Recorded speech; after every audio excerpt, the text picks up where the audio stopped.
Aujourd'hui, en matière de foncier agricole, les cadres législatifs et réglementaires ne sont plus adaptés aux nouveaux enjeux de nos sociétés. On constate l'extension de l'urbanisation, la concentration des terres agricoles ou encore des difficultés d'accès à la terre. Ainsi, le mouvement citoyen Terre de Liens milite pour une nouvelle loi foncière. Le groupe de bénévoles de l'Avesnois dans le Nord a souhaité interpeller sa députée locale et a organisé une soirée débat avec l'association Paysanne en Bio.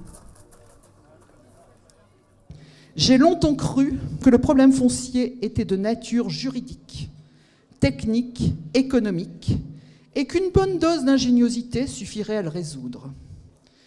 J'ai lentement découvert qu'il était le problème le plus significatif qui soit, parce que nos définitions, nos pratiques foncières fondent à la fois notre civilisation et notre système de pouvoir. Ils façonnent nos comportements. Il faut s'interroger sur notre choix de société, notre choix de vie. Mais en fait, pour y arriver, notre société démocratique, elle se fonde aussi sur des règles. Et ces règles, je les vis depuis 1 an de députation, c'est la loi, c'est les règlements, c'est l'exécution après des lois. Il faut qu'elles répondent aux besoins du territoire, mais il faut bien les concevoir parce qu'il y a des spécialistes pour justement arriver à les contourner.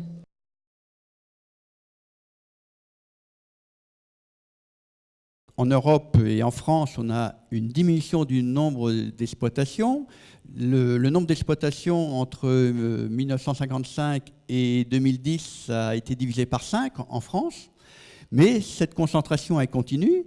Entre 2000 et 2016, en gros, on a perdu le tiers des exploitations. Avant, globalement, le foncier, c'était relativement simple. Ça se vendait, ça se louait. La SAFER pouvait intervenir en cas de vente. Pour les locations, il y avait un contrôle des structures qui fonctionnait relativement bien. Et au fil des années, tout ça s'est complexifié. Il y a des façons d'exploiter le foncier qui ont complètement changé. Ce qu'on constate, c'est l'explosion des formes sociétaires. Donc à la fois des formes sociétaires pour exploiter le terrain, donc c'est des associations d'hommes, mais c'est aussi des associations financières. La plupart des SEA, des SA sont encore entre les mains des agriculteurs, mais il y a de plus en plus de SEA, de SA, de holding maintenant, qui ont plus de 50% du capital de ces exploitations. Et donc, en nombre, elles ont augmenté de 50%. Elles n'exploitaient que 7% de la surface en 2000, et aujourd'hui, elles en exploitent 12%. Ce tableau montre une image de la concentration des terres, mais je dirais que la concentration est encore beaucoup plus forte que cela, puisque vous avez des SEA qui sont détenus par des holdings, justement, qui peuvent en détenir plusieurs. On a des exploitations de plus de 50 000 hectares en Roumanie. On a une exploitation dont le siège est en Grande-Bretagne, qui opère sur 5 ou 6 pays européens. Et au total, ils gèrent 89 000 hectares. La concentration de la production, ça pose des problèmes. Moi, je le vois très bien quand j'accompagne des agriculteurs qui veulent passer en bio. En fait, on se retrouve avec beaucoup de vaches au même endroit et du coup, des parcelles de prairies accessibles qui diminuent.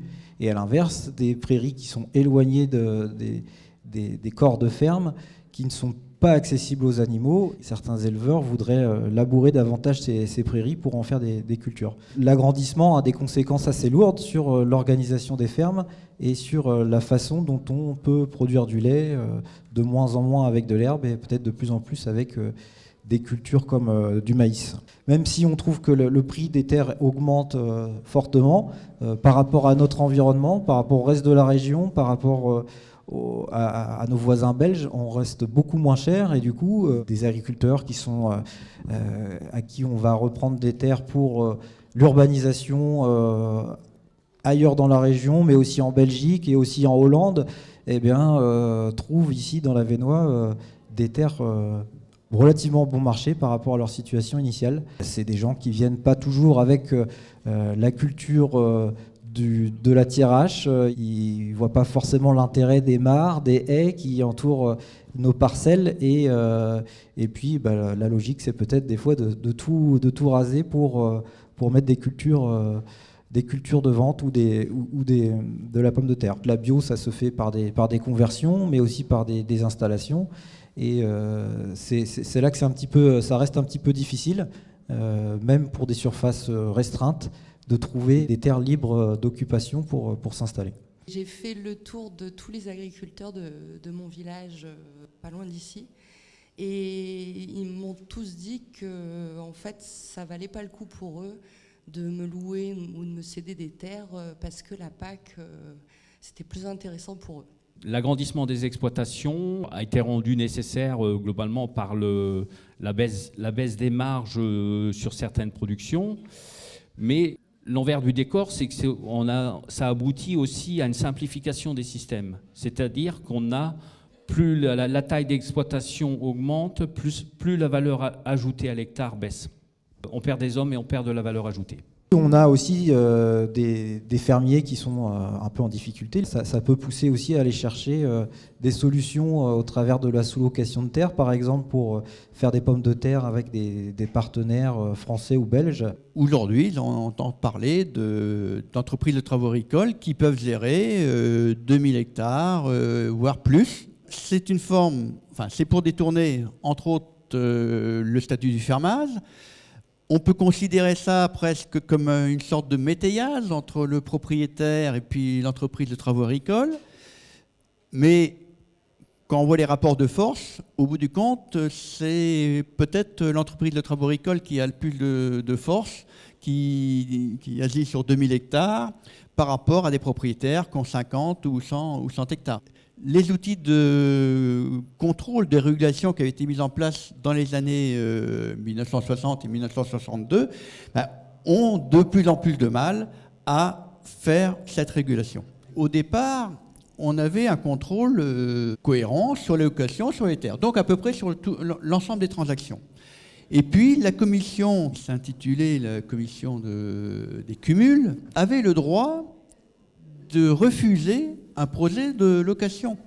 Et s'il n'y avait pas plusieurs candidats à un moment donné, il pouvait y avoir une période transitoire à gérer, mais la personne qui était candidate au départ n'avait pas le droit de prendre une nouvelle location. Et puis à la fin des années 80, lorsqu'il n'y a qu'un seul candidat, eh bien la commission de structure est obligée de donner son aval pour la nouvelle location. Ça supprime de fait la possibilité d'orienter les terres vers les projets que l'on souhaiterait maintenant au niveau local. On sent bien que par la diversité des sociétés qu'on a pu permettre, par les précédentes lois également, et en fait, on a créé également les solutions, comme je disais au début, pour détourner la règle. Et détourner la règle, c'est par exemple ces sociétés où on ne sait plus qui est à la tête finalement. Ils touchent des aides publiques qui, je pense, ne leur sont pas destinées quand elles ont été imaginées à l'époque par leurs créateurs. C'était pas le but. Est-il judicieux aujourd'hui d'allouer des aides européennes, qui sont des aides publiques, à des personnes qui sciemment ne respectent pas les règles de partage et de protection du foncier dans leur propre pays? Il y a là une distorsion éthique qu'il faudra résoudre.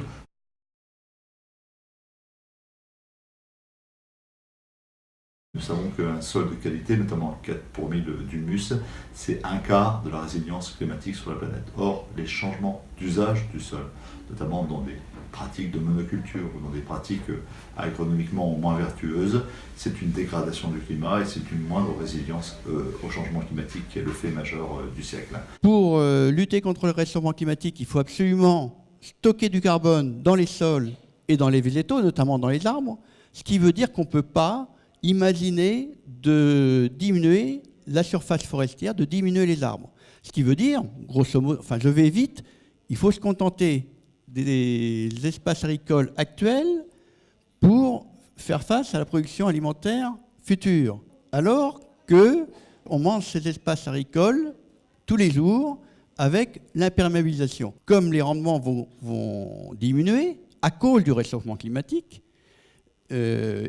les rendements des cultures, mais les forêts ne vont pas mieux se porter à terme.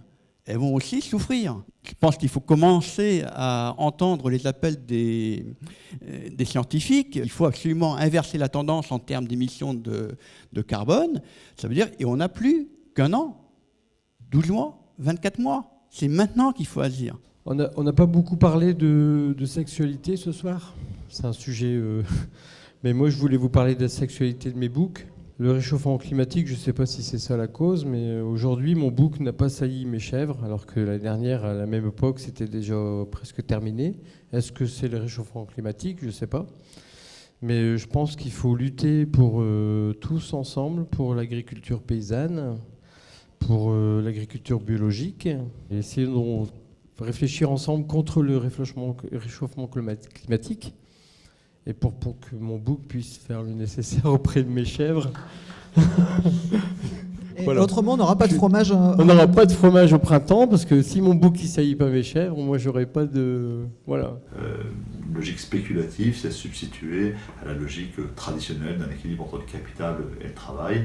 Et nous observons partout ici des premières menaces qui sont significatives en Europe et en France, mais à l'échelle du monde, savoir que l'accaparement des terres, c'est une cause de misère et de violence, nous le dit l'ONU, qui est supérieure aux guerres aujourd'hui sur la planète. Quand on regarde la pyramide des âges des agriculteurs, bon, c'est vrai pour toute la France, mais c'est aussi vrai pour le territoire. Si on se projette à 10 ans, il y en a beaucoup, peut-être pas parmi nous, mais beaucoup sur le territoire qui ne sont plus là, quoi. Et quel avenir on donne à ces exploitations qui vont être à transmettre si on n'a pas un projet de territoire qui permette de répondre à ces problématiques qui sont posées par la société, hein, et à ces, j'allais dire, néo-agriculteurs qui ont des projets, qui portent des projets et qui, aujourd'hui, ont du mal à accéder à la terre. Il n'y aura pas d'agroécologie s'il n'y a pas de relève agricole. Et il n'y aura pas de relève s'il n'y a pas de politique foncière juste et de capacité d'investir au long terme dans un foncier dévolu à cette agroécologie. Donc, pas d'agroécologie sans justice foncière, c'est certainement le combat politique qui me tient le plus à cœur aujourd'hui.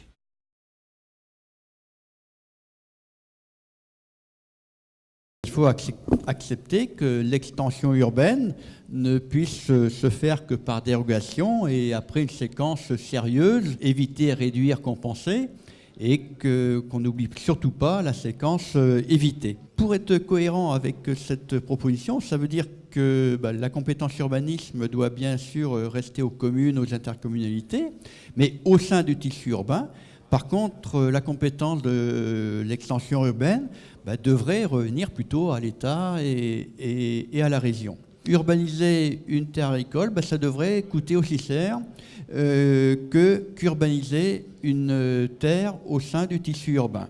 Et donc mettre en place une taxe d'urbanisation très forte. Le monde est limité, il faut qu'on en prenne conscience, et par rapport au réchauffement climatique, c'est vraiment l'urgence, et donc les sols permettent de capter du carbone, et ça, c'est plus qu'important. Sur le zéro consommation d'espace, je suis très urbanisé et je suis très dubitatif parce que même dans nos communes rurales, les maires revendiquent de la surface pour faire du bâti, pour continuer à avoir des écoles, et voilà, donc c'est très compliqué. Bon, je pense qu'il y a des efforts à faire. Les métropoles, elles devraient davantage faire ce qu'on appelle la ville dense, c'est-à-dire continuer à se développer sur des terres qui ont déjà été artificialisées, qui ne sont pas bien réutilisées. Je pense aux zones d'activité, aux zones industrielles qui, quand elles commencent à être vieillissantes, on va en construire une autre à côté sur des terres agricoles plutôt que d'aller réformer, on va dire, l'ancienne terre agricole. Donc je pense qu'on pourrait carrément s'autoréguler. Mais les villes doivent vraiment repenser leur urbanisation, le traitement des friches, le verdissement en ville directement. Je pense qu'il faut vraiment prendre conscience de l'urgence. On ne peut plus penser qu'il n'y a pas de limite. Et là, il faut vraiment qu'on sorte de nos paradigmes. Et je sais que c'est très difficile de penser qu'on puisse arrêter l'imperméabilisation, mais il faut qu'on invente. S'il y a 10% de personnes en plus, il faut que au sein du secteur des imperméabilisés, on puisse rénover, recycler les terrains urbains, rénover, refaire. Il faut qu'on arrive à recycler les matières premières de la même manière. Les pistes que nous explorons, c'est bien sûr une loi universelle qui s'applique tant aux entreprises coopératives, aux individus, aux exploitants agricoles au sens traditionnel, qu'aux sociétés qui ne doivent plus rester anonymes et qui doivent devenir transparentes et être dans une égalité de droit dans l'accès et la régulation du foncier. Nous explorons également la renaissance d'une puissance publique effective, avec des moyens humains, et peut-être une réorganisation des services pour que les forces actuellement dévolues tant aux SAFER qu'aux établissements publics fonciers, qu'aux régions et à l'État, à travers la réglementation issue de l'après-guerre, des lois de Tanguy Prigan et d'Edgar Pisani, puissent être rendues de façon plus efficace sur le terrain. Je suis absolument convaincu qu'une régulation du foncier sera au service d'une nouvelle prospérité. On a besoin de mieux réguler à la fois la location de terre et les achats-ventes de terre. On a besoin dans notre processus encore mieux que ce qui existe déjà maintenant, mais d'arriver à préciser par cette régulation-là ce que l'on préfère faire. Aujourd'hui, ce que l'on propose, et ça a été proposé aussi par des notaires, par des juristes, c'est d'avoir des autorisations d'exploiter. C'est-à-dire qu'on pourrait très bien imaginer aujourd'hui une commission départementale de régulation foncière qui autoriserait ou refuserait la concrétisation des projets d'achat de terre, mais également des projets d'achat de parts sociales, ou qui refuserait la concrétisation de location.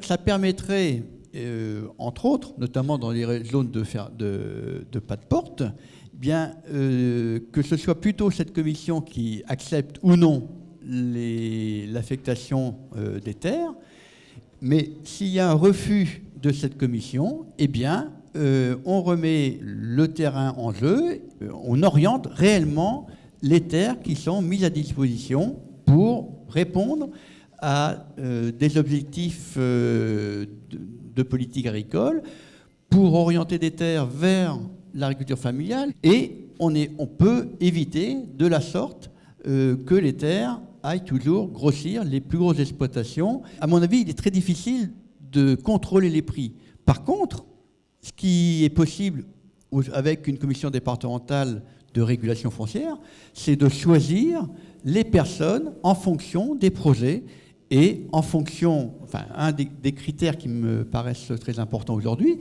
c'est la valeur ajoutée à l'hectare, donc l'emploi, et puis les pratiques de monoculture ou les pratiques qui permettent d'augmenter la biodiversité, d'augmenter le carbone dans les sols. Et on a des exploitations qui sont multinationales aujourd'hui, et si on fait une régulation en France, eh bien on a le droit de demander si les personnes qui veulent intervenir en France ont déjà des exploitations dans les autres pays.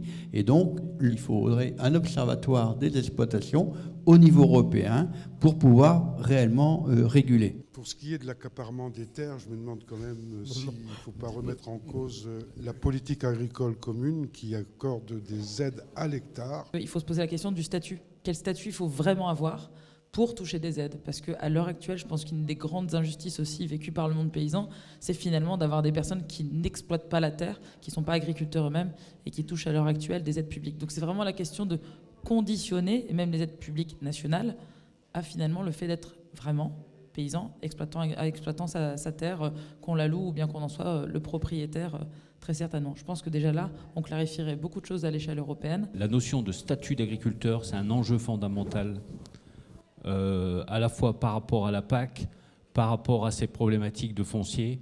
Et bon, ça fait des années qu'on n'arrive pas à avancer sur la définition de ce qu'est un agriculteur, et je pense qu'il faut absolument qu'on arrive à avancer sur cette partie-là. On pourrait également pouvoir qualifier les services rendus à la nature à travers les aides publiques. Parce que toute aide publique, c'est comme la fiscalité, c'est une incitation à faire. La Constitution protège la propriété et la liberté d'entreprise, mais elle crée une hiérarchie qui est défavorable au bien commun. Et nous devrons un jour réussir à réformer cette Constitution pour des bonnes raisons et pour préparer l'avenir des générations futures.